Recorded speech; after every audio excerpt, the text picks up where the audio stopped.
Vamos conversar um pouquinho aí sobre controle operacional, tá? Vou falar um pouquinho aí de pontos relevantes da programação, algumas ferramentas de controle operacional, né? Vou fazer um pequeno exemplo aí com um trem de 100 vagões. Bem, quando a gente começa a fazer a programação de um trem, e quando eu falo programação, a gente tem que pensar no ciclo do trem, né? No sistema padrão, o trem ele carrega, vai em sentido de exportação, geralmente para um porto. Lá nesse porto ele descarrega, né? Esses vagões voltam novamente para serem carregados e assim gerar o ciclo. Lógico, problemas podem acontecer. Então você pode ter aí uma manutenção, alguma avaria, né? Então a gente está considerando um sistema, a princípio, né, nenhuma falha aparente, um sistema normal, tá? Bem, então quando a gente está movendo um trem, né, lá do ponto de carga até o ponto de descarga, a gente tem que conhecer o trecho, né, a estrada de ferro por onde esse trem vai passar. E aí já pode acontecer de eu ter linhas singelas ou linhas duplicadas. Linhas singelas é quando eu tenho só uma via férrea com 2 trilhos, né? A gente dá um nome de linha singela. Porque no caso de linhas singelas, em uma ferrovia, enquanto alguns trens estão indo no sentido exportação, outros trens estão voltando no sentido importação. Alguns trens podem estar voltando do mesmo tamanho com que eles foram, né? Eles podem estar desmembrados, né? Você tem um sistema Locotrol, que eu já expliquei para você, né? Para vocês, de tração distribuída.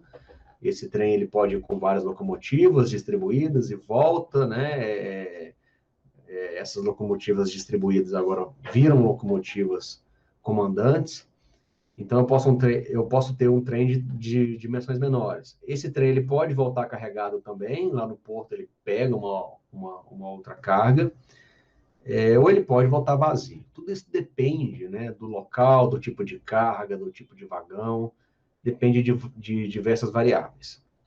No caso de linhas singelas, enquanto um trem está indo no sentido de exportação, considerando que o outro trem está voltando, como é só uma linha singela, eu tenho que pensar em pontos de ultrapassagem, né? Então, deixa eu fazer um esquema. Você tem o que a gente chama de linha principal, né? Essa linha principal, sentido exportação, que seria sentido importação. Nessa linha, então, o trem está no sentido importação e exportação. O outro veículo que está voltando, né, ele precisa, geralmente ele não tem a preferência, tá? Então, para que esses trens não colidam de frente, você tem que determinar posições ao longo do traçado, onde você vai ter linhas de desvio, tá?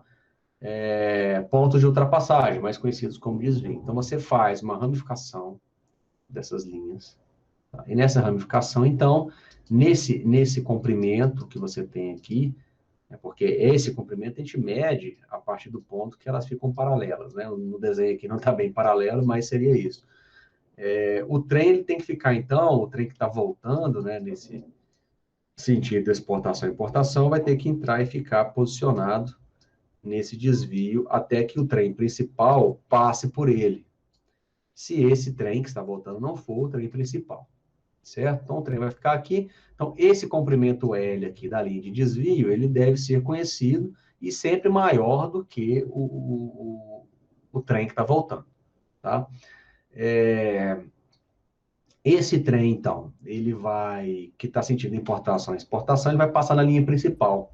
Então, geralmente, essa linha que segue um alinhamento único, né, a gente dá o nome de linha principal, e essa que deriva, a gente dá o nome de desvio. Perfeito? Para fazer essa manobra, não que o trem que esteja indo no sentido importação e exportação não possa entrar à esquerda, ou o trem que esteja indo no sentido exportação e importação não possa passar na principal. E esse controle, nessas bifurcações, são feitos com os aparelhos de mudança de via, AMV, né? Nós vamos ver nas próximas aulas esse equipamento de via, né, um pouco mais detalhadamente. Então, eu sempre tenho que ter esses equipamentos de via, existem dos mais diversos tipos, tá? E aí eu posso mudar a rota, lançando o trem para a linha de desvio ou lançando o trem para a linha principal. Geralmente, na operação ferroviária, você já tem rotas pré-determinadas para esses veículos, né? Que estão indo no sentido de importação, exportação, exportação, importação. Geralmente, os MVs já ficam com uma certa rota nesse sentido, para os trens que estão indo no sentido de importação e exportação na principal, e os trens que estão voltando no desvio. Ficam travados nessa rota. Alguns MVs, eles são telecomandados, né? Lá do Centro de Controle Operacional eu consigo fazer o chaveamento dele, mas alguns são manuais. Para eu mudar a chave, eu teria que descer do trem, né? Geralmente ele é travado com cadeado, eu destravo esse cadeado, faço a manobra do MV para mudar a rota. Isso o próprio maquinista pode fazer, né? Tem que parar o trem, descer do trem. Pensa só que situação. É muito comum, tá? Tem também os auxiliares de maquinistas, que ficam às vezes no pátio, né? E fazem essa manobra para não ser necessário do maquinista descer do trem. Existem diversos tipos de situação operacional, tá? Então, por isso que está escrito aqui, ó, você tem que pensar nos pontos de ultrapassagem, né? Tamanho da composição, por causa do comprimento da linha de desvio. Pode acontecer de eu ter diferentes bitolas, eu ter que fazer o transbordo de carga. Nós temos um problema no Brasil, né, onde a maioria das linhas, hoje em dia, são linhas de bitola métrica. Eu diria, em torno de 80% das ferrovias de carga no Brasil, bitola métrica, e 16% a 18% em torno de bitola larga de 1.600 milímetros, né? Esses 2% que sobra, outros tipos de bitola de trem turístico, bitola de metrô, né? Que também no Brasil nós temos alguns segmentos com bitola padrão, de 1.435 milímetros. Então, dependendo do trajeto, pode ser necessário transbordo de carga. Vou dar um exemplo. Em Anápolis, né, aqui em Goiás, nós temos o pátio da Ferrovia Norte-Sul e temos uma linha da FCA, né, atualmente concessionária VLI, que passa muito próximo desse pátio. Ferrovia Norte-Sul, bitola larga de 1.600 milímetros, FCA, bitola métrica. Se ali for feito um pátio, a carga que tiver vindo, por exemplo, do Triângulo Mineiro, né, para entrar na via da Ferrovia Norte-Sul, vai ter que ser feito um transbordo de carga. Um exemplo, carga geral, container, né? Você tira de um vagão de bitola métrica e coloca no vagão de bitola larga. Ou vice-versa também. Você pode fazer esse sentido inverso. Às vezes vem uma carga lá da Ferrovia Norte-Sul, lá do extremo norte, né? Você pode interligar ela ali num pátio intermodal de Anápolis e mandar uma carga até Triângulo Mineiro, né? Ou a Malha Paulista, que a gente fala, ali da linha da FCA. Pode acontecer, eu posso lançar essa carga para Brasília, passando pela linha da FCA. Tá? Então, fica um exemplo, isso hoje não existe, né? Mas é um exemplo que pode ser feito. Basta você fazer uma transposição de carga, né? Bem, eu tenho que analisar o carregamento dos vagões, né? Como eu já disse, você fazer um transbordo de carga num container é uma coisa, se tiver que fazer um transbordo de carga de grãos, né, soja, milho, por exemplo, ou algum tipo de fertilizante, combustível, entre vagões diferentes, é outra operação. Então, o tipo de carga, ele também é um ponto de relevância na programação do trem, tá? Se é minério, às vezes, pelo tipo de vagão, eu tenho uma descarga diferente, algumas descargas rodando o vagão, outras descargas por baixo do vagão. Então, depende. Como eu já disse, a descarga, né? Carga e descarga, depende da carga, depende do vagão, tudo isso é necessário na programação, até porque demanda um tempo. Às vezes, um tipo de descarga onde você vai virar o vagão, carga de minério, por exemplo, né? Você faz uma descarga mais rápida do que um outro tipo de carga, por exemplo, bobinas de aço, em vagões prancha. É uma descarga mais demorada, né? Você tem que ter um elemento, né? Por exemplo, um guindaste que vai recolher essa carga de dentro do vagão, isso demanda um tempo maior. Então, depende, né, do tipo de carga, e isso entra na programação no ciclo de via, no ciclo de vida desse trem, certo? Limpeza dos vagões, a depender do tipo de carga, você tem que lavar os vagões, né? Para você pôr um novo tipo de carga. Você pode, por exemplo, ter um vagão-tanque que está carregando um produto químico, às vezes você vai, no futuro, usar esse vagão para transportar um outro tipo de carga, você tem que limpar esse vagão, né?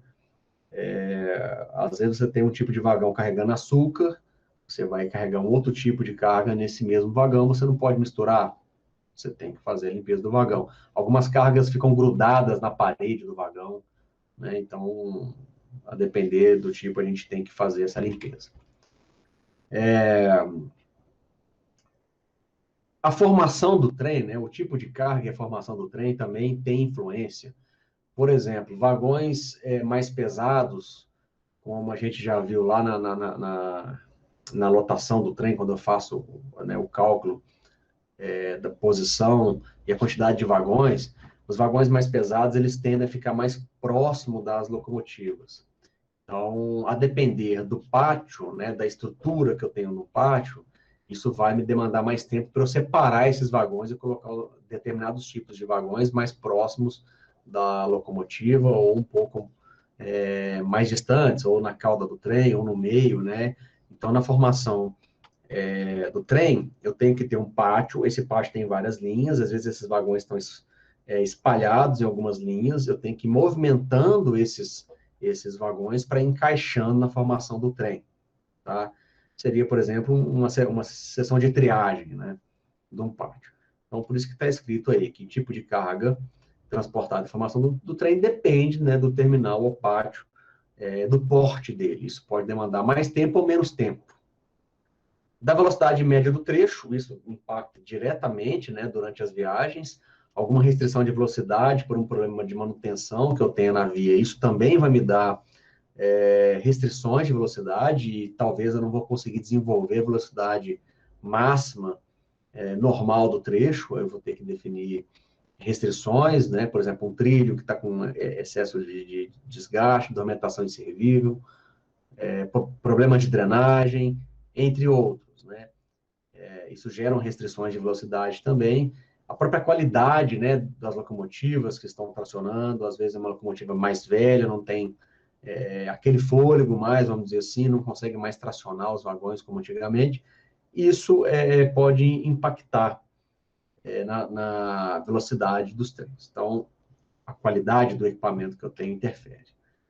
Comunicação com o centro de controle operacional, né, e a tecnologia de licenciamento que eu estou utilizando. Na última aula, eu mostrei para vocês algumas tecnologias, do bastão, do telégrafo, via satélite, né, entre outras que eu mostrei para vocês. Então, o trem ele só pode trafegar na via se ele tiver a licença operacional, tá?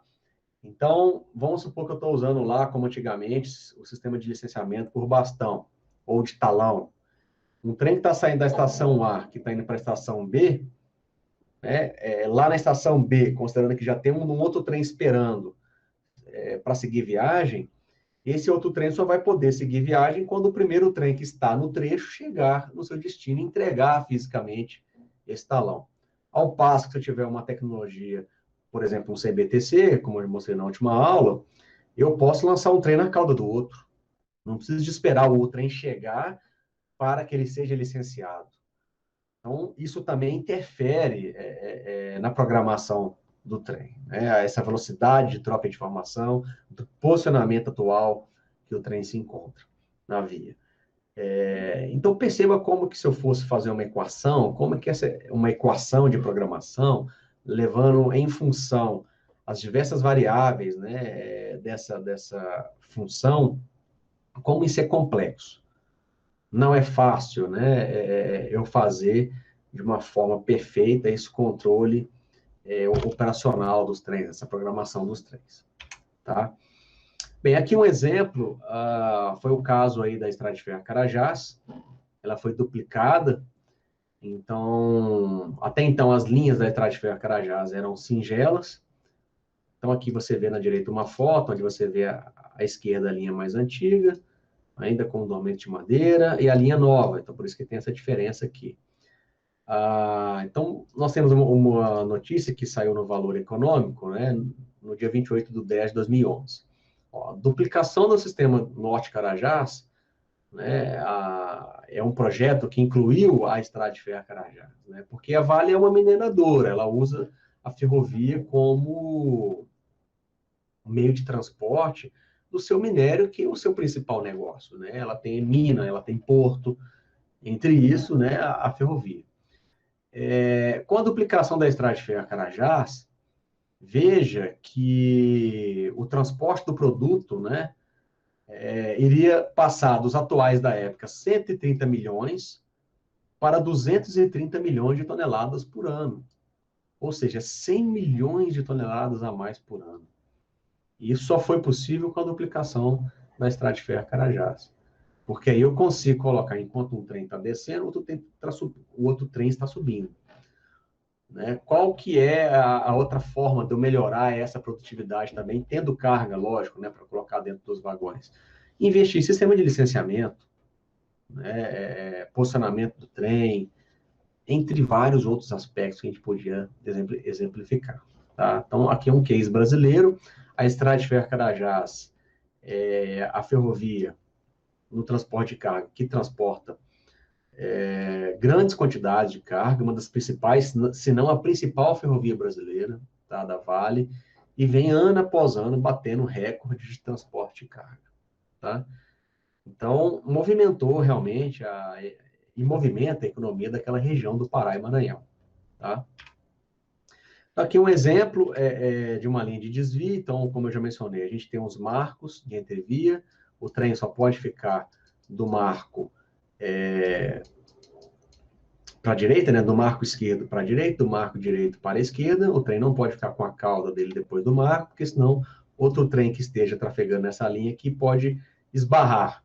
É um critério de segurança, onde você tem certeza que as linhas estão numa distância de entrevia segura.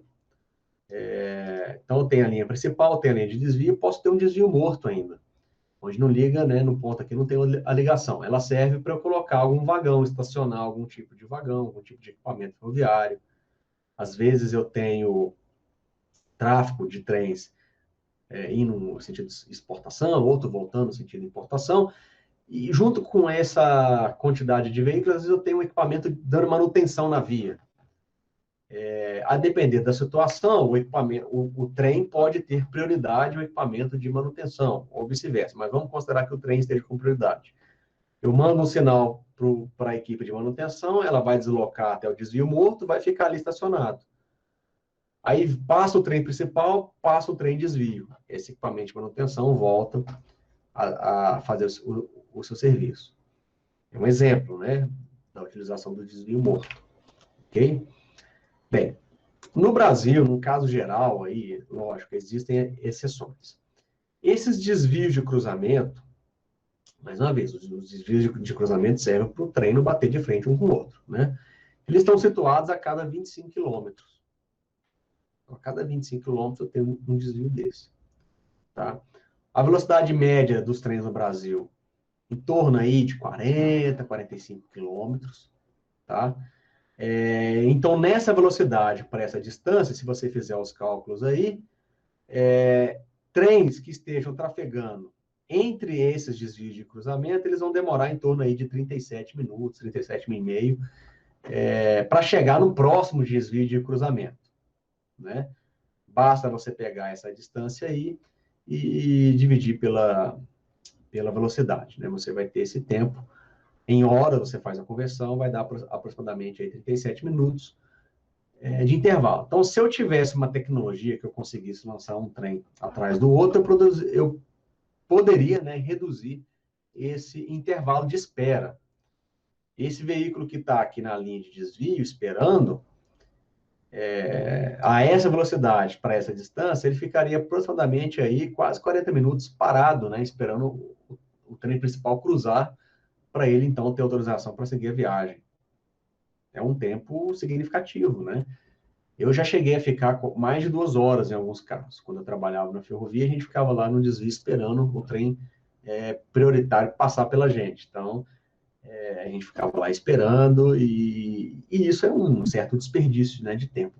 o equipamento está parado, a equipagem, que são as pessoas que trabalham dentro da locomotiva, né, como maquinista, também estão ociosos. Então, é sempre interessante deixar ao máximo em movimento. Perfeito? Então, como eu já expliquei para vocês, né, aqui tem um outro exemplo de uma tração distribuída. Então, maiores desvios, quando eu aumento o comprimento desse desvio ou faço a duplicação de uma ferrovia, eu tenho a possibilidade de utilizar uma tração distribuída, onde eu tenho uma locomotiva líder ou uma sequência de locomotivas na frente, né, 2, 3 locomotivas na frente, e as locomotivas remotas. Esse trem, ele vai, então, sentido exportação, por exemplo, na volta, ele parte ao meio e fica esse aqui sendo um trem, esse aqui sendo um outro trem. Veja que eu consigo desmembrar o veículo, né, para que ele caiba nas linhas de desvio, no eventual retorno. Essa comunicação, então, é dada aí através de rádio, cabos, eu comentei sobre isso. Uma das grandes vantagens é a tração distribuída nos engates, né? Então, eu não preciso de ter várias locomotivas na cabeça, puxando, né, tudo de uma vez e aumentando demais a força nos engates. Eu vou distribuindo nos engates. Também tem a vantagem da frenagem. Já mostrei para vocês como que funciona o freio ferroviário, parte dele é pneumático, né? Isso demanda um tempo de aplicação e novamente, pressurização dos encanamentos para que eu possa aplicar o freio novamente. Se eu tenho locomotivas distribuídas ao longo do trem, eu consigo reduzir esse intervalo, né, de repressurização do freio pneumático, por exemplo, e conseguir ter uma frenagem mais efetiva. Tá? Bem, então, como vantagem, né, desse tipo de situação, eu consigo aí de 5% a 6% de economia de combustível, redução aí de 30% na frenagem dos trens, são valores aí aproximados. E mais uma vez, um trem AB, né, ele pode ser desmembrado em trem A e um trem B, um eventual retorno aí para caber em linhas de desvio menores, tá? Aqui uma tabela de velocidades de um levantamento que eu fiz em 2015, na VLI, né, que é uma das concessionárias, a antiga FCA. Essas siglas, né, são seções de bloqueio, onde eu tinha um pátio de saída, um pátio de destino. Então, eu tinha aí a velocidade média, né, desses veículos em cada seção de bloqueio. Veja que interessante, né? Você tem picos como esse aqui de 51 km por hora, 50 km por hora, a velocidade máxima que era 60 por hora dessa ferrovia, mas alguns pontos, veja que a velocidade média chegava a 16, né? Outros aí com valores menores também. Ou seja, no Brasil ainda a gente não consegue desenvolver grandes velocidades, né? Principalmente nos trens de carga, tá? Isso aqui deve ter melhorado um pouco de lá para cá, mas não deve ter mudado de forma grosseira ainda não, tá? Aqui um exemplo, onde eu tenho duas bitolas. Então, aqui uma linha onde eu tenho as duas bitolas, uma foto aí do professor João Bosco Sete. E era um pátio onde eu tinha que fazer transbordo de carga. Aqui você vê uma pilha, provavelmente minério, né? E eu podia fazer esse transbordo de carga entre diferentes tipos de vagão, tá? O pátio de transbordo de bauxita, em Barão de Angra. Então, a gente vê a área de carregamento dos vagões de bitola larga. Então, posso ter também esse transbordo de carga. Já do lado direito, nós temos aí uma ferrovia com bitola mista, onde eu tenho 3 trilhos, né? Desse extremo da esquerda para o extremo da direita, a bitola larga, e esse aqui, do meio com o trilho da extrema direita, a bitola métrica. É uma vantagem, né, onde eu consigo trafegar 2 tipos de trens de bitola diferentes numa mesma plataforma ferroviária.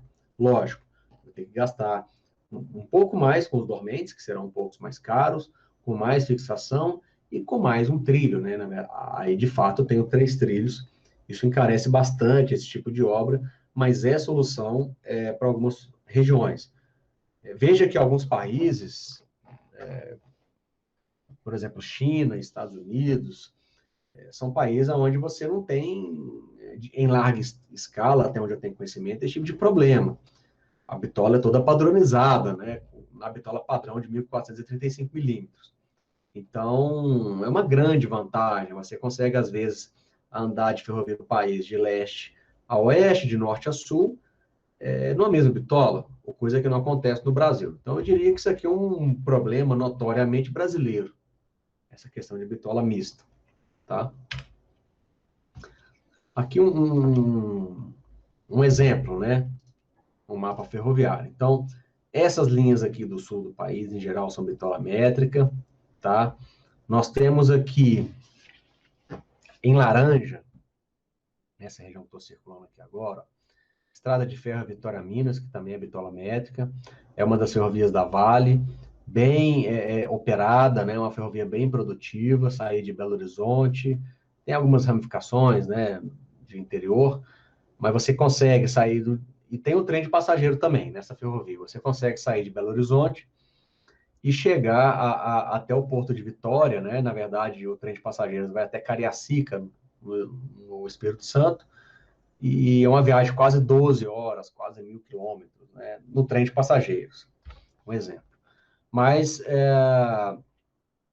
hoje, né, nesse mapa aqui não tem a ferrovia Norte-Sul, são as ferrovias um pouco mais antigas. Essa aqui também, ó, de Uberlândia, Araguari, nesse miolo aqui, é uma ferrovia também de bitola métrica, tá? Aí os mapas mais recentes, a gente vai ter aí as ferrovias de bitola larga, como a ferrovia Norte-Sul. Um exemplo,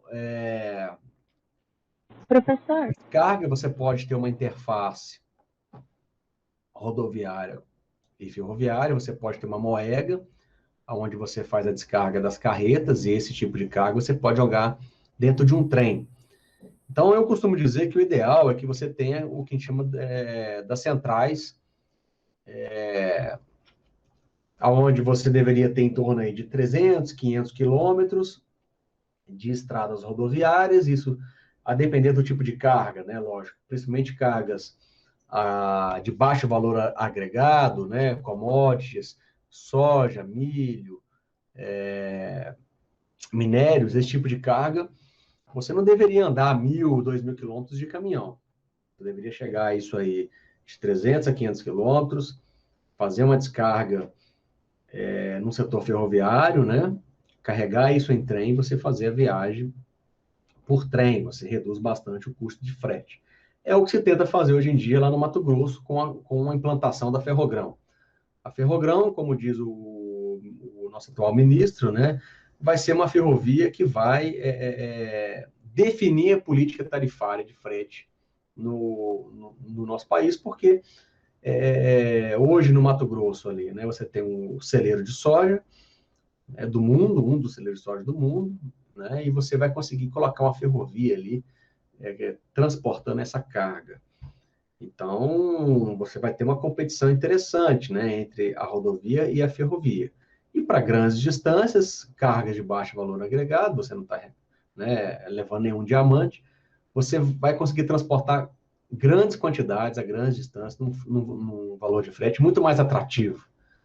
Então, vai dar um rebuliço, e já está dando um rebuliço ali, né, até mesmo político. Sindicatos de caminhoneiros são contra a ferrovia, entre outros aspectos aí, que isso aí, só isso aí já daria uma outra aula, tá? Aqui um exemplo de uma tulha, então antes era moega, aqui nós temos uma tulha, aqui já fazendo um exemplo do que eu posso fazer da carga de um vagão, né?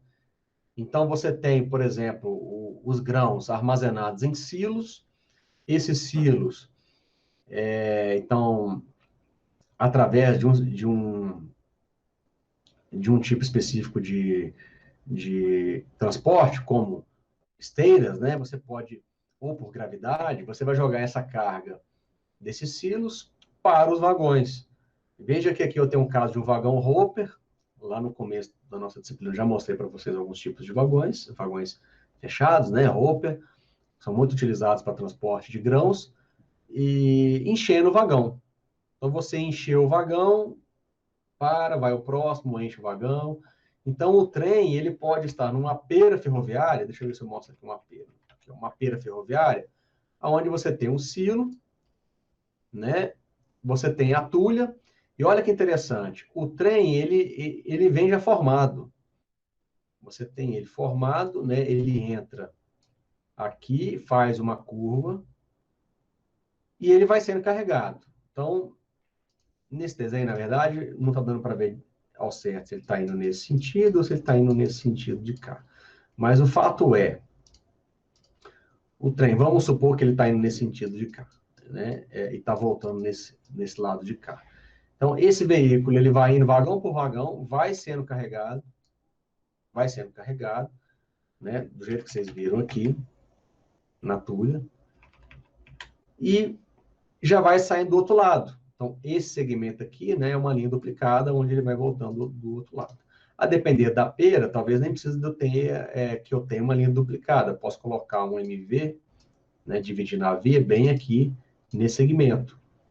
Eu faço, então, aí eu tenho que ter um trem menor, né, que caiba em todo esse contorno aqui, né, que não ultrapasse o MV, porque senão ele vai bater com a sua própria cauda.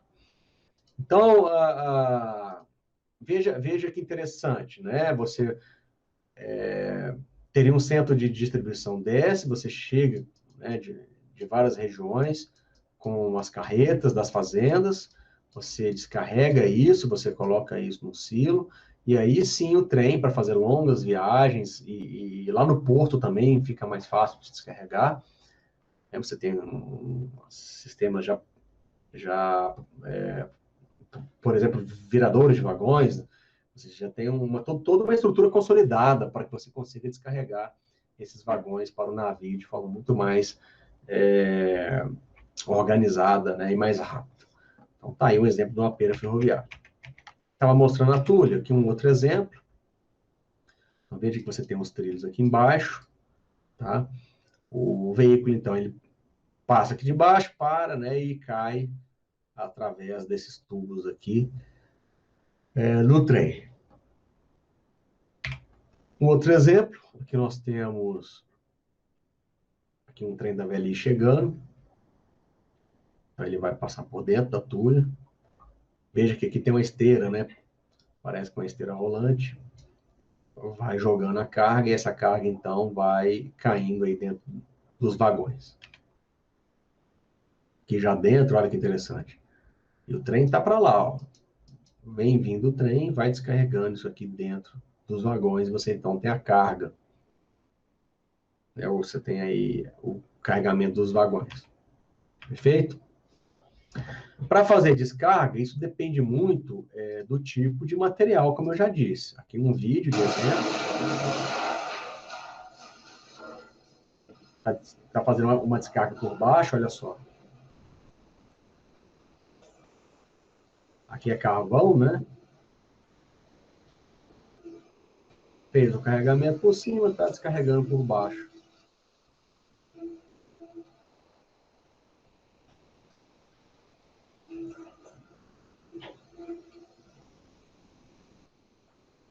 Olha como que ele vai andando, né? E fazendo a descarga. Então, aqui tem um sistema de grade, né? Para separar possíveis materiais maiores. E aí, debaixo disso, você pode pôr esteiras rolantes também. Essa esteira vai fazer aí o encaminhamento dessa carga para outros fins. Então, mais um vagão vindo.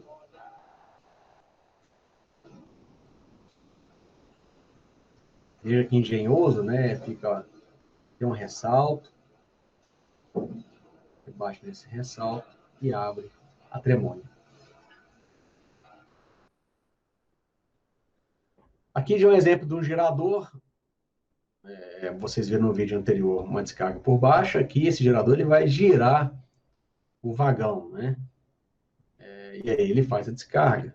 Aqui um outro vídeo de exemplo.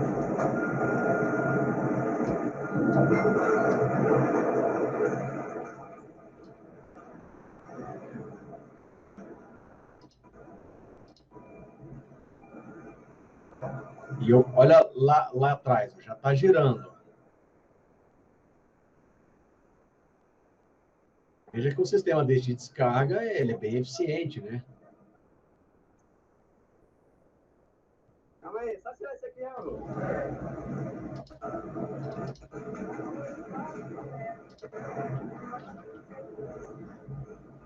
No caso aqui já é minério.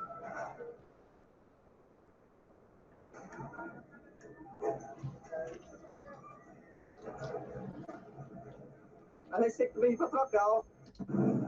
Olha como que ele vai girando. E faz a descarga. O interessante é que ele não... o engate não é... O vagão não é desengatado, né? O engate, ele permanece na mesma posição. Gira 2 de uma vez. Então, tem que estar muito alinhado, né? O eixo, né, ali do engate, você vai fazer um giro perfeito em torno. Já é um tipo diferente de carga, e a carga grudou no vagão, olha só.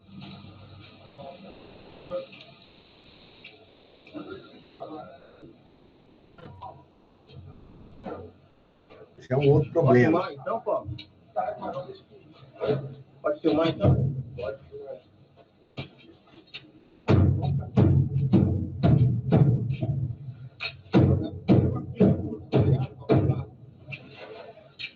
Olha que situação.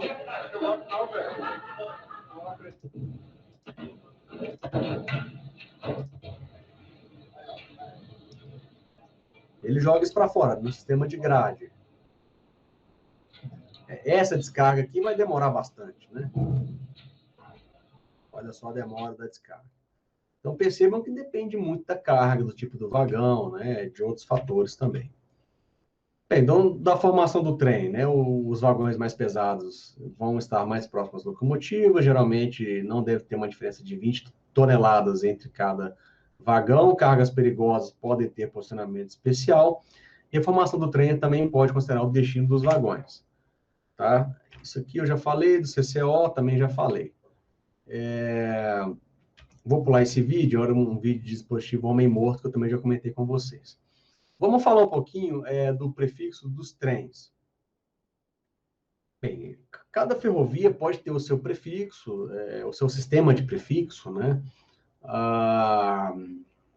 Aqui eu vou mostrar uma tabela para vocês do sistema de prefixo de trem da Ferrovia Centro-Atlântica, se eu não me engano. Então, você tem aqui ó, a letra que representa a categoria do trem, tá? E ela é determinada pelo tipo de mercadoria, pelo serviço que está executando esse veículo ferroviário, né? Ou pelo usuário. Eu posso ter uma ferrovia, onde nessa ferrovia, né, nessa via permanente, estão passando aí duas concessionárias diferentes, que vão ter prefixos diferentes, de letras diferentes. Então, por isso que a letra também depende do usuário. Pode depender também aí da origem do trem, né? Se ele está indo no sentido de importação ou exportação, geralmente a gente coloca, separa o ímpar, a depender do sentido do trem, sentido de importação ou exportação. Isso muda. Então, alguns exemplos. O prefixo A. Então, por quê? Lá no centro de controle operacional, nessas telas, né, no painel sinóptico, que é o nome que a gente dá para esse painel, os operadores, os controladores de tráfego, eles ficam olhando se as linhas estão ocupadas, e eles também têm informações do trem, prefixo do trem, né, a letra seguida de números. Então, por experiência, né, e por tabelas de referência, você consegue saber do que trem que se trata. Então, por exemplo, o A é um alto de linha, né, geralmente utilizado aí pelo pessoal que está fazendo uma inspeção ou dando uma manutenção na via, tá? Aí, uma coisa específica aqui, por exemplo, dessa concessionária ferroviária.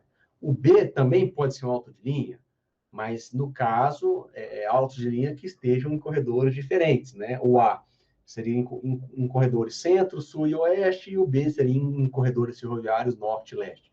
Por isso que eu falei, esses prefixos podem ser muito específicos de ferrovias, tá? Um C, um trem com prefixo C, seria um trem cargueiro, então você olha lá no painel, tá vendo um C com o número, é um trem cargueiro, tá? Carga geral. O E seria um expresso, né? Trens com carga especial, com compromisso de tempo de trânsito. O I, um trem de inspeção, né? J, um trem transportando grãos. L, né? Locomotiva, escoteiro, e aí vai. Minerais, outros, petróleo, passageiro, R de reparo, S de socorro, tá? E aí vai. Um trem de via permanente, W, locomotivas de manobra, X, trens transportando produtos químicos, Y, trens transportando aí cimento e clinker. Veja que isso não é fixo, mais uma vez, são exemplos de prefixo. Então, lá no painel, quando você olha, aqui tem um exemplo de um painel, não é sempre assim também, você pode ter diferentes tipos de painéis, você já verifica, né? Aqui em cima, por exemplo, ó, você tem o trem C272. E veja que tem uma setinha. Essa setinha está para a esquerda. Então, você vê ó, que o trem C272 é um trem cargueiro, ele estava indo, então, da direita para a esquerda, já ultrapassou alguns pátios, então, cada ramificação dessa para cima seria um desvio, né? Então, ele já ficou vermelho, né? Já passou, e aqui ele está em verde porque ele está licenciado, tá? Saindo aqui de LM, da seção de bloqueio LM, que são as siglas, né, de nome desses pátios ou seção de bloqueio, e ele tem licença até o desvio, né, da seção de bloqueio de sigla FT. Perceberam? O 039 está lá parado, esperando esse veículo. Quando o C272 chegar na linha de desvio, esse já está lá parado esperando ele. Esse veículo C039, provavelmente ele está indo da esquerda para a direita, ele vai seguir a rota. Tá? E esse veículo C272, vamos dizer assim, que ele já estaria pré-licenciado para seguir, ele vai entrar na linha de desvio e depois ele vai seguir para a esquerda, até a seção de bloqueio SI. Né? Então, não tem muita dificuldade você ler isso. Aqui você já tem um auto de linha licenciado, né? Aqui você tem um trem P177 também para a direita. Então, não tem grandes dificuldades, tá? De você interpretar esse painel.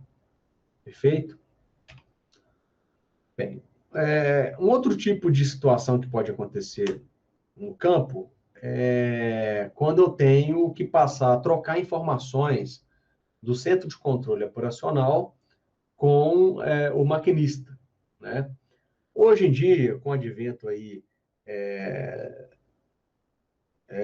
vamos dizer assim, das comunicações de alta velocidade, né? Por exemplo, 4G, etc., em alguns locais você pode mandar informações mais detalhadas, frases mais bem elaboradas, etc. Mas antigamente, pensem que antigamente o pacote de dados via satélite, ele era muito caro, você pagava uma nota por isso. Então, você tinha que trocar informações de poucos bytes. Você não, né, se você se desse ao luxo de mandar vídeo, fotos, frases mais bem elaboradas, você pagaria muito caro, né, por esse pacote de dados. Então, foram criadas as macros. As macros, você tem códigos, né? Então, você consegue mandar poucos bytes, você, na verdade, está mandando só um código, e você tem um banco de dados da locomotiva que conversa com o centro de controle operacional. Tá? Então, quando você quer passar algumas informações, né, você tem, sim, por exemplo, uma macro 00, onde você tem um texto livre, até um dado espaço de caracteres, mas, em geral, para você economizar bytes, você tem então, até um envio mais rápido de informações, você pode mandar a macro, por exemplo, 01. Né? O maquinista está mandando a macro 01 lá para o CCO. Está solicitando uma entrada na via. Outros exemplos, ó, macro 21, defeito na locomotiva. Por exemplo, a locomotiva para na via. Né? Aí, o que aconteceu? Ele manda a macro 21. Vamos ver algumas, ó, macro 26, abastecimento de locomotiva. Tá? E aí vai. Macro 41, ó, aviso de descarrilamento.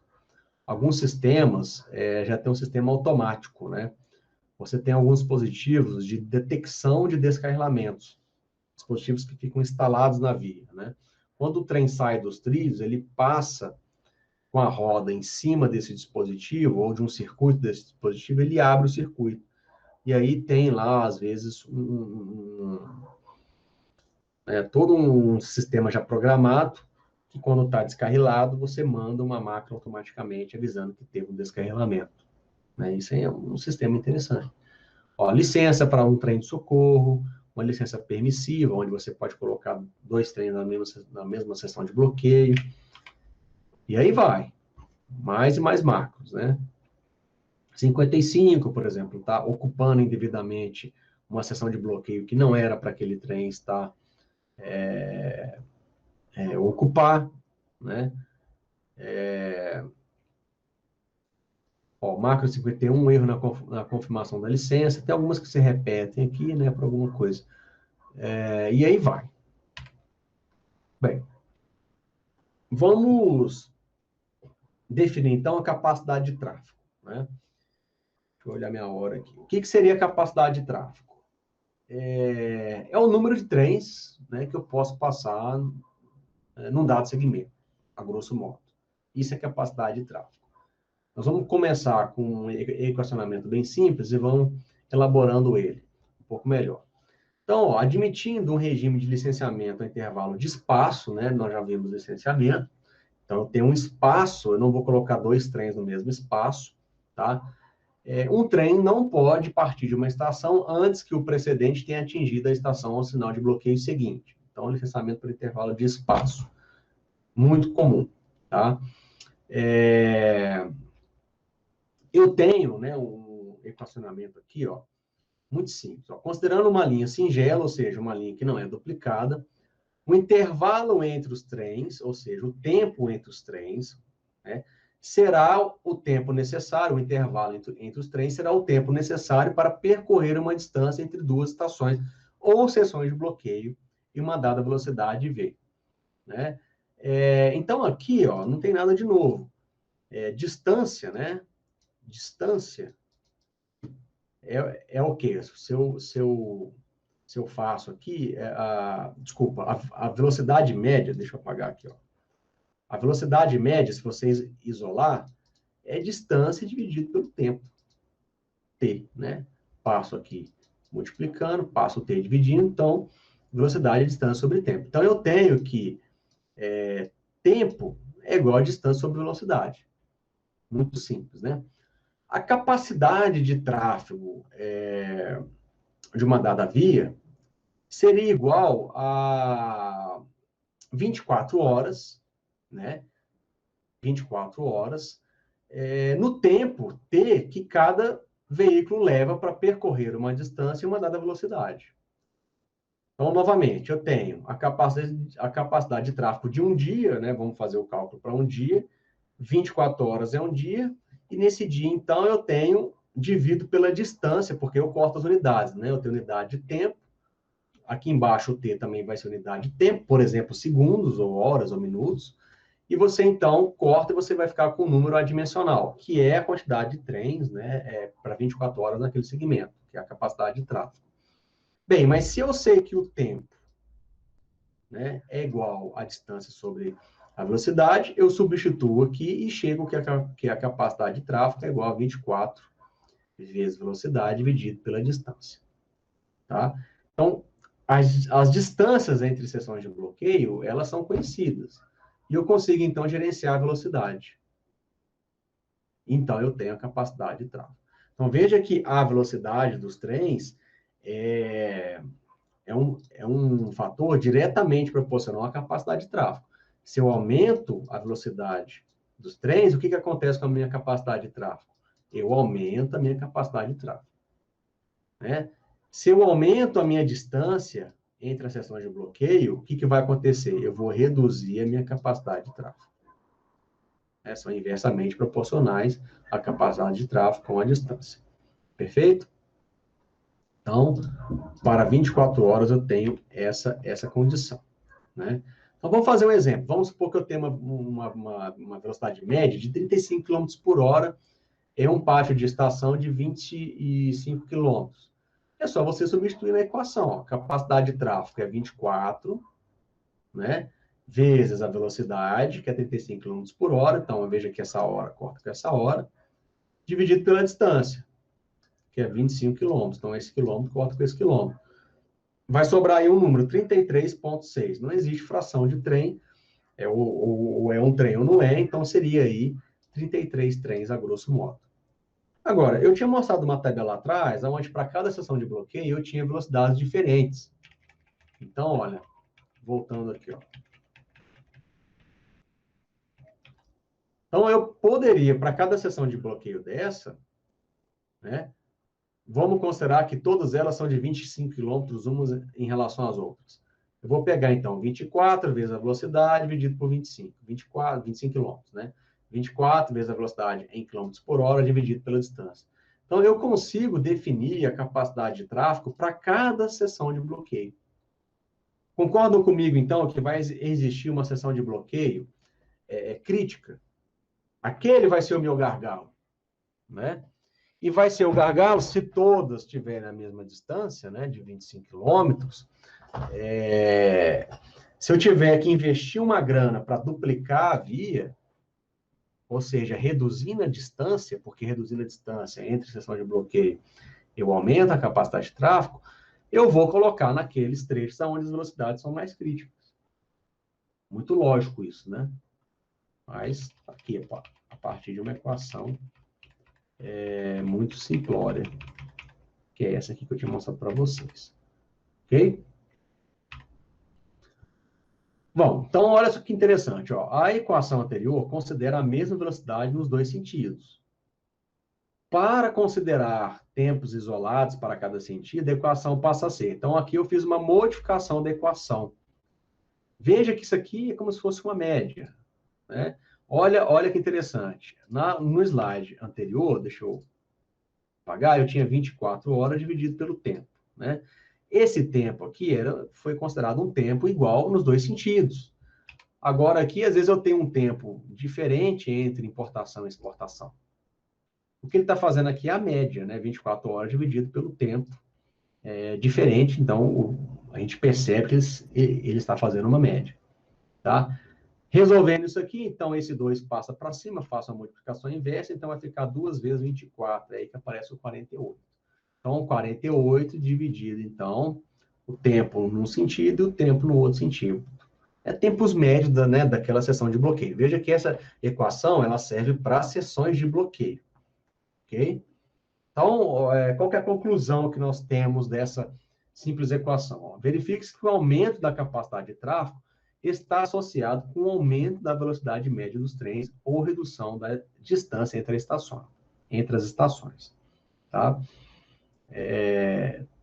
Então, eu quero aumentar a capacidade de tráfego, ou seja, quero aumentar a quantidade de trens em 24 horas num dado segmento, eu vou aumentar a velocidade. Ou eu vou reduzir a distância entre seções de bloqueio. Ou eu vou duplicar a minha via. Ou, né, esse tempo do qual ele está falando, né, que está aí na equação, pode ser investido em sistema de licenciamento, como o CBTC, que eu já mostrei para vocês na última aula. Se eu consigo colocar um trem na cauda do outro, veja que não tem que esperar mais ele chegar na outra estação para despachar outro trem, eu tenho certeza que eles não vão colidir, eu vou reduzir o tempo. Se eu faço a redução do tempo, eu aumento a capacidade de tráfego. Tá? Então, essas são as maneiras. Vou perguntar isso para vocês em prova. Tá? Aguardem isso. Então, eu vou perguntar quais são as maneiras de eu fazer um aumento da capacidade de tráfego. Aí vocês vão falar lá para mim. Existe, então, uma equação. Veja que até então, esses 48, estava em horas, foi transformado em minutos. Tá? Então, não tem nada de diferente aqui. Ó. Aqui não tem nada de diferente. Só fiz a transformação em minutos. Essa é a conhecida equação de Gauss. Então, ó, 2.880, lembra que lá na outra equação era 2 vezes 24? Então, aqui eu tenho 2 vezes 24, né? Então, são 48 horas, vezes 60, né? Porque cada hora são 60 minutos, então eu consigo achar esses valores aqui em minutos. E fica mais poupável, né, para trabalhar no caso de ferrovias. E aí aparecem duas outras parcelas, né? Uma é o θ, que está aqui embaixo, e o outro é esse parâmetro casinho aqui. O que seria esse θ? É a perda de tempo no cruzamento. Lembra que eu falei para vocês, quando eu mostrei lá do painel, que aqui, por exemplo, está o trem C da direita para a esquerda, o C272 e o C039, ele está parado. Está parado, ou seja, ele está perdendo tempo. Então, lá no cálculo, né, eu consigo fazer uma estimativa da perda de tempo médio dos trens, ou de um mesmo tipo de trem. Então, eu venho e insiro aqui nessa parcela θ, essa perda de tempo. Então, eu tenho um tempo em marcha para ir, um tempo em marcha para voltar, e soma com a perda de tempo. Tá? E o K seria um fator de redução, né? Geralmente entre 0,6 e 0,8, conforme a eficiência de cada ferrovia. Bem, você poderia considerar esse K igual a 1. Mas entendo isso como um fator de eficiência. Cada ferrovia tem um fator de eficiência que você vai jogar nessa equação, e veja como ele é menor do que 1, você vai reduzir a capacidade de carga do que você realmente poderia ter. Se você aumenta a eficiência, você tende isso a 1, né? O que vai acontecer? Você está aproveitando o máximo do tempo que você tem. Se você joga esse fator, por exemplo, 0,6, você estaria aproveitando aí 60% do tempo, tá? O que você tem disponível. Perfeito? Bem, essa equação nos permite identificar que a adoção de sistemas de bloqueio automatizados, ou seja, reduzindo esse θ, tendendo ele a zero, né, resulta em aumento significativo de capacidade de tráfego na via. Ou seja, eu não quero ficar com trens parados na via. Isso não é interessante para mim. Tudo bem? São equações bem simples, né? Então, veja que lá de uma relação bem simples, eu cheguei nessa equação aqui para vocês. E essa equação aí que vocês vão aplicar. Tá? Bem, vamos voltar aí aos pontos de interesse da programação. Então, como eu já falei lá atrás, linhas duplas e singelas. A gente sabe, então, né, 2 pontos. Duplicar a ferrovia reduz a distância entre estações. Ok, confere.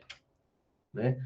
Pontos de ultrapassagem, que são os desvios. Aumentar os pontos de ultrapassagem reduz a distância entre estações. Ok. Tamanho da composição. Alterar o tamanho da composição ocasiona variação na velocidade e na capacidade de cruzamento entre trens. Confere. Tipo de carga transportada, né? Ela altera a velocidade média da viagem. Tem cargas mais complicadas do que outras. Também confere. Vejo tanto de variáveis, né, para eu fazer a programação de trens. Muitas delas vêm da experiência, né, da equipe que já opera uma dada ferrovia há muito tempo. Ó, local de carga e descarga de equipamentos, né, impacta na velocidade média dos trens, ao se considerar o ciclo total. Velocidade média do trecho. A gente sabe, então, que melhorias na via, na qualidade da via, impactam a velocidade média dos trens. Ora, se eu tenho uma via que é um primor, né, consequentemente, eu consigo operar na velocidade máxima do trem. Então, a manutenção é desejável também para reduzir os tempos de parada, para aumentar as velocidades. Então, isso também se confere. Tráfego da via. Se eu tenho uma via congestionada, que é o caso de algumas ferrovias no Brasil, isso também impacta na velocidade média dos trens, porque eu já não tenho espaço para colocar todos os trens naquele segmento. E a depender do tipo de licenciamento que eu tenho, eu vou ter que esperar um chegar do outro lado para eu lançar o próximo trem.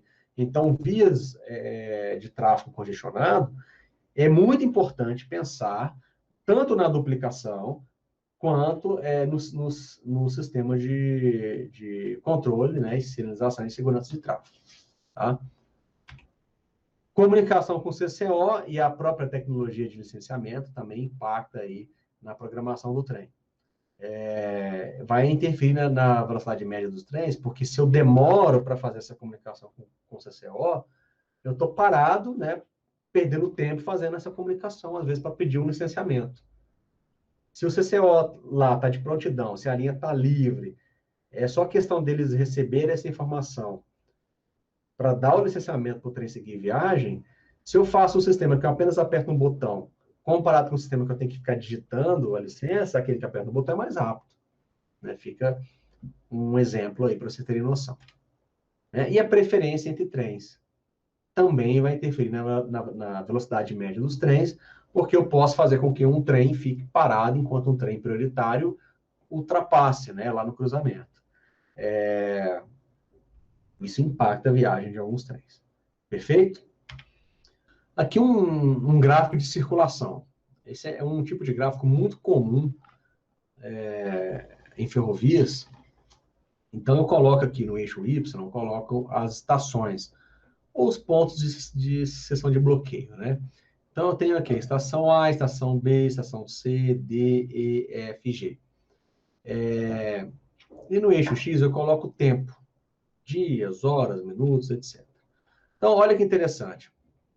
No tempo zero, eu tinha um trem aqui de linha azul, saindo da estação A, sentido estação B.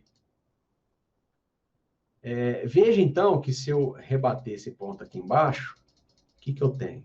Eu tenho o tempo gasto, né? A diferença entre os dois pontos é o tempo gasto para que esse trem A trafegue esse trem azul, vamos dizer assim, trafegue da estação A até a estação B.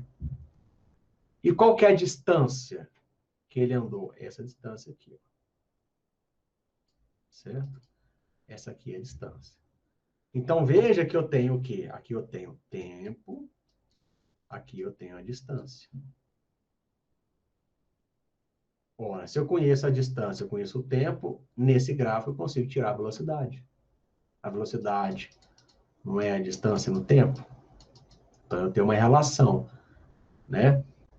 Então, olha só como que eu posso falar. A velocidade média, né?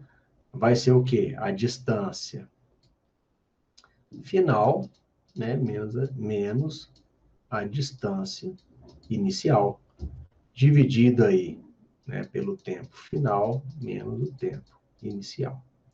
Então, consigo saber, né? Através dessa inclinação do gráfico. Feito a velocidade de cada trecho.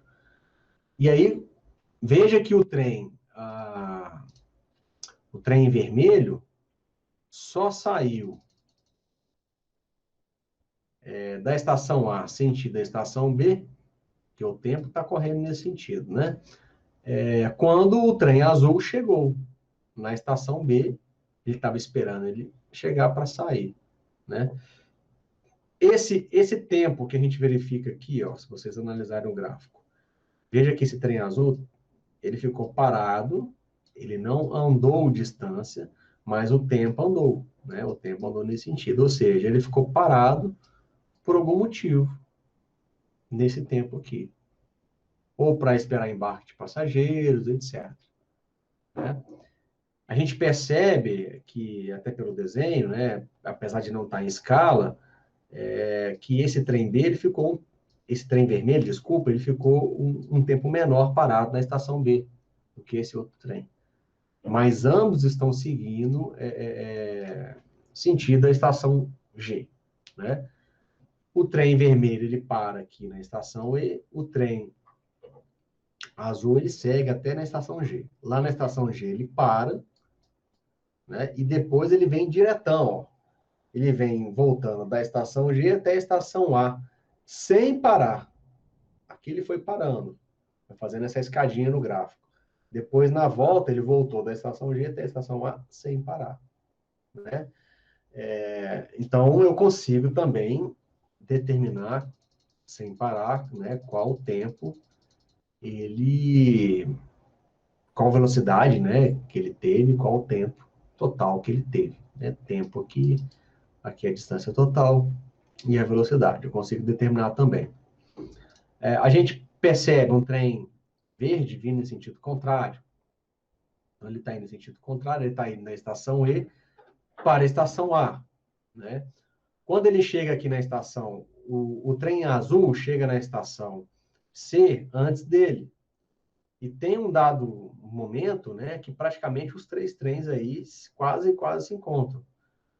O trem verde, ele encontra com o trem azul e encontra com o trem vermelho na estação C. Então, esse gráfico, esse exemplo que eu estou mostrando para vocês, é um exemplo muito simples, mas vocês podem ter, na vida prática de vocês, achar um gráfico desse bem complexo, com um monte de linhas, mas a leitura não é muito diferente disso que eu estou explicando para vocês. É uma leitura muito simples, né? E a esse gráfico a gente dá nome de gráfico de circulação de trens. Feito? Vamos fazer aqui um exemplo de um ciclo de carga e descarga de um trem, né? Só para vocês terem uma noção de como que a gente pode estimar. Acho que a palavra mais correta seria estimativa, né? Então, por exemplo, aqui, ó, um trem com 100 vagões, né? Vamos pôr 15 metros para cada vagão, então esse trem aí tem 1.500 metros, tá? A primeira coisa que chama a atenção, e veja que esse trem de 100 vagões, gente, para os dias atuais, é um trem médio pequeno, vamos dizer assim. Tem trens bem maiores do que esse de 100 vagões. A gente vai ter trens aí de 2.000 metros, 3.000 metros, 6.000 metros, tá? Depende do tamanho dos vagões, né? E a quantidade desses vagões nesse trem. Mas, nesse exemplo, a primeira coisa que eu tenho que ter atenção é que os desvios onde esse trem for entrar, eventualmente for entrar, eles devem ser maiores do que 1.500 metros. Justo, né? Ó, vamos fazer uma consideração que o trem demora 8 horas para ser carregado. Tá? Isso num tempo otimizado. Então, 8 horas para ser carregado. Ele demora 3 horas para ser formado. Isso, pela experiência, eu vou somando esses tempos, né? O objetivo aqui é saber o tempo total, né, do ciclo de carga e descarga de um trem. Quantos dias ou horas ele demora para carregar, e descarregar e voltar. E quanto menor for isso aí, mais dinheiro a ferrovia vai ganhar, porque ela vai conseguir transportar mais carga, né? Então, vamos supor que tem uma distância a ser percorrida em linha singela de 1.000 quilômetros. Nesses 1.000 quilômetros, a cada 25 quilômetros eu tenho desvio. Então, se eu pegar 1.000 e dividir por 25, vou ter 40 desvios, né? Então, é só você pegar aqui a calculadora, você vai pegar 1.000 e dividir por 25, você vai ter 40 desvios, certo? Então, eu tenho 40 desvios. A cada 25 quilômetros, eu tenho desvio. Vamos considerar que esse trem, nessa viagem, né, ele para em 50% dos desvios por 40 minutos, por motivos quaisquer. Ou seja, a metade de 40 desvios, 20 desvios, vezes 40 minutos, eu tenho 800 minutos, tá? Que equivale aproximadamente a 13 horas e meia. Se eu considerar que ele está indo e voltando, né, ele para aproximadamente 40 minutos em cada desvio e volta, é como se eu tivesse perdido aí 2 vezes, é como se fosse 27 horas. Tá? Bem, vamos supor que nessa viagem, esse trem, a velocidade média dele seja 35 km. Tá? Logo, né, eu vou gastar 28 horas e meia para fazer o percurso de 1.000 quilômetros nessa velocidade e ida e volta. Só você fazer as contas, né? Você pega aqui a quilometragem, divide pela velocidade, você vai achar, né?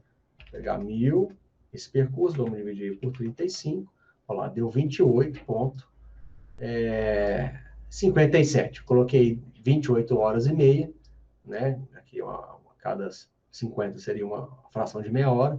Então, aí eu tenho o tempo, né, aproximado, que é só uma estimativa do tempo que vai demorar para ir e voltar 1.000 quilômetros nessa velocidade, nessa linha singela. Ok? Ó, se eu tiver uma distância ser percorrida em linha duplicada, for igual a 500 quilômetros, né? Eu já conseguiria, por exemplo, colocar a minha velocidade média para 50 km, eu já gastaria 10 horas. Ou seja, para ir e voltar, já seria aí 20 horas. São exemplos, só para vocês verem como que eu vou somando, né, algumas questões fundamentais da programação do trem. Vamos considerar que o trem fica esperando aí 2 horas para uma licença de descarga. Algumas situações, veículos rodoviários ficam, às vezes, pernoitando aí na porta das empresas para fazer carga e descarga. E vamos considerar que os vagões demoram 4 horas para serem descarregados. Veja um monte de consideração que eu vou somando.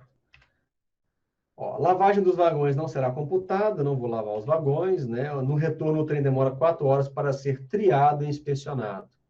Vou separar os vagões para ordem de destino e vou fazer a inspeção nesses vagões para tentar achar algum defeito durante a viagem que ele teve até o porto, por exemplo, onde ele vai estar fazendo essa descarga. Tá? Total, né? Fazendo essas considerações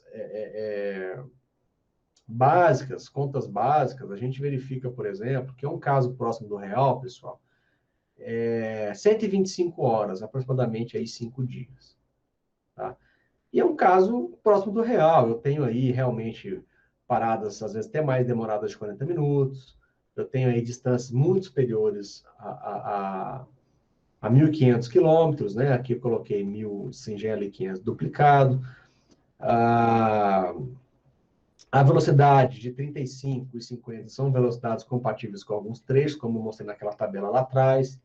Se eu voltar nela, a gente vai ter velocidades às vezes até menores. Foi nessa tabela, né? Velocidades até menores. E eu estou usando lá uma média de 35. Veja que eu estou usando a média total dessas seções de bloqueio que foram levantadas. Tá? Vamos supor que essa seção de bloqueio fosse uma linha reta, né? E nessa linha reta eu vou passando de uma outra até fazer os percursos de 1.500 quilômetros, né? A velocidade média seria aí em torno de 35 km por hora. Então, seguindo, o que vai acontecer?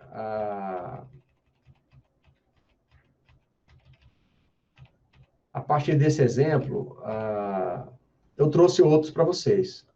Tá? Bem, aqui transit time, né, real de uma ferrovia brasileira. Então, eu tenho aqui alguns exemplos, né, de origem e destino. Maria Coelho, Bauru, né, Maria Coelho, Porto Esperança, algumas mercadorias que estão sendo transportadas, né, ferro gusa, minério de ferro, álcool, celulose, sal, areia, óleo diesel, gasolina, são vários produtos com distâncias aqui, são casos reais. Olha o transit time, né? Nesse exemplo que eu dei, de aproximadamente 1.500 quilômetros, nós temos um caso aqui, de Bauru a Corumbá, aonde por rodovia são 1.200 quilômetros. Você consegue verificar isso aqui lá no Google Maps, né? Você coloca lá Bauru, Corumbá, você vai ver que vai dar aproximadamente 1.200 quilômetros por rodovia. Geralmente, as rodovias, as ferrovias, elas vão ter um comprimento maior para chegar nesse mesmo destino, porque o grade ele é menor, então a rodovia ela consegue abrir, né, e passar por regiões de relevo mais acentuado que a ferrovia não conseguiria. Então, esse exemplo que eu dei no slide anterior de 1.500 quilômetros, de certa maneira é compatível com esse aqui. Veja que no exemplo que eu fiz aqui com vocês, muito simplório, deu 52 horas, né? Foi 52 horas. Não, deu 125 horas, desculpa. E aí tem aqui, valores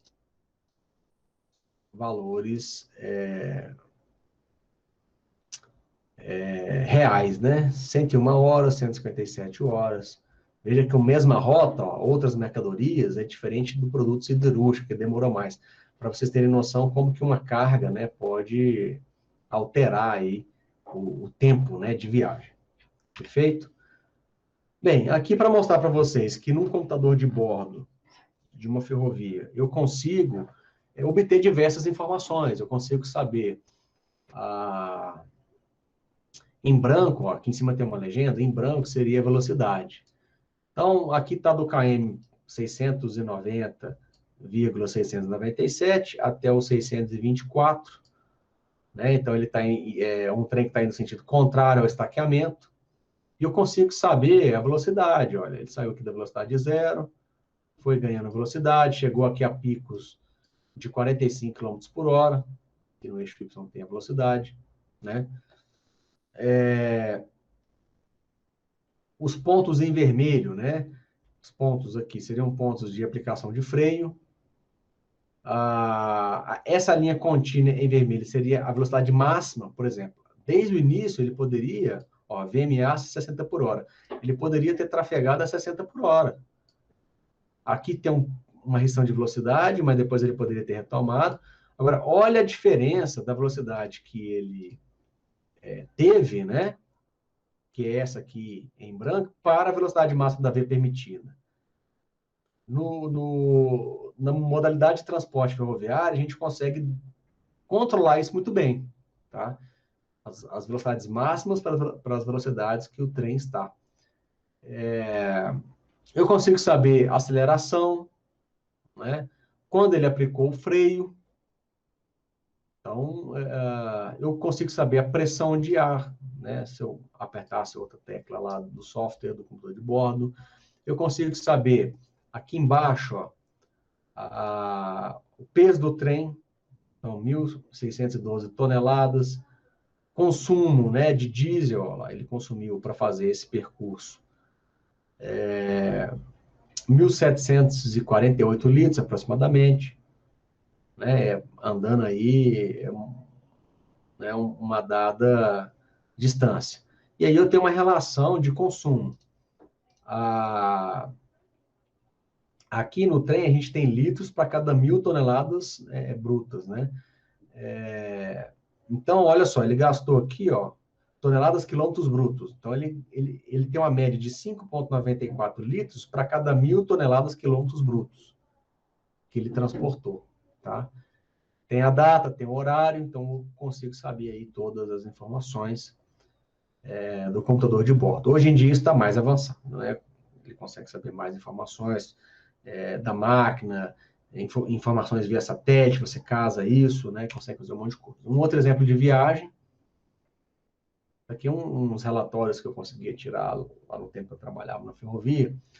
Então, hoje eu não tenho mais acesso a isso para tirar para vocês, né? Então, provavelmente isso deve estar bem mais atualizado. Professor, olha a pressão, né? Que é o azul, a pressão de freio, né? Fica numa média aqui, se a gente traçar uma média de 85 PSI. Picos aí de 90 PSI, né? Pressão total. Quando ele aplica o freio, ou seja, teve uma aplicação de freio aqui, Quando ele aplica o freio, o que acontece com a velocidade? Começa a aplicar o freio, a velocidade cai.